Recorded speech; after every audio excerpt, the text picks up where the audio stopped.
چیرۆکی من ئەم جارە میوانداری دکتۆر شوان عوسمان ئەمینی کردووە ڕاوێژکاری نەخۆشیەکانی دڵ.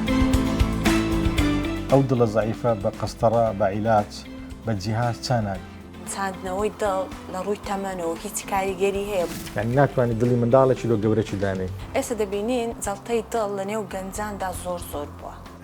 خەوەکی ناتەندروست، حرەکەکی کەم، خواردنەکی خراپ.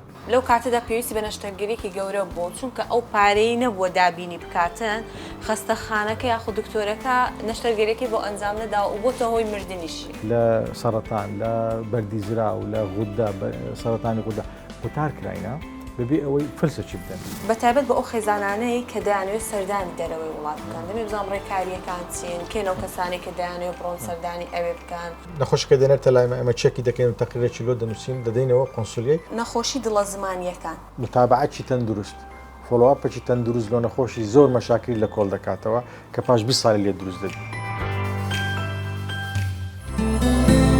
چیرۆکی من چوارشەممە کاتژمێر 9.